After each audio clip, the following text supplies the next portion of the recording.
Қазақстандағы жалғыз театр түрік тілінде спектакль ойнап, бүкіл түрік мемлекетін, иә, бүкіл Түркияның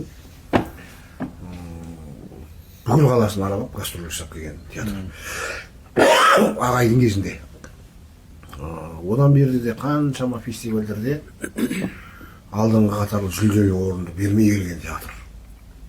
Өкінішке орай енді Ағай өмірден өткеннен кейін кішкене театрда қанша дегенмен ұстаздан айырылғаннан кейін бір қанатынан айырылған құстар сияқты кішкене тоқырау кезеңдері. Сең соққан балықтай кішкене есеңгіреу болады ғой адам болғасын. Өйткені театр жанды өнер.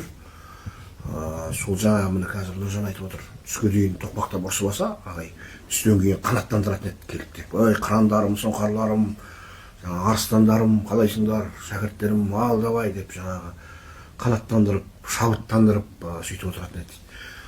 Сөйтіп отырған адам өмірден кетіп қалғаннан кейін болса да жаңағы бірдеңесін жоғалтып алған адам секілді дүние болатыны рас. Және шығармашылық деген нәрседе бұл өмірдің заңы шарықтау болады да құлдырау болады. Бір кездерде бір сондай бір кезеңдер болады шарықтайтын шығармашылық тұрғысынан және құлдырау болады. Енді 25 жылдың ішінде сол небір шарықтауды да арасында құлдырауды да көріп келе жатқан театр. Құдай енді құлдырағаннан сақтасын. Бірақ заман аты шыққан емес, тек жақсы жағынан үнемі барған жердің бәрінде қанжығасы майланып қайтып келе жатқан театр ғой. Енді осы соңғы 2 жылдың ішінде мен келгелі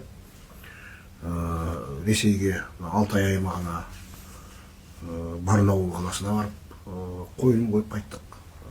Биылғы жылдың өзінде мына Мәскеудің жанындағы Кинешма деген қалада Островский фест, былтыр Шукшиннің мерейтойлық фестиваліне барғанбыз.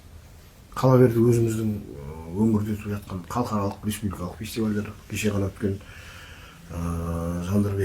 Құрманбек Жандарбеков атамыздың 120 жылдығына өткен фестиваль, Асқар Тоқпанов ағамыздың 110 жылдығына өткен фестивальдарға қатыстық. Үздік актрисаны алды.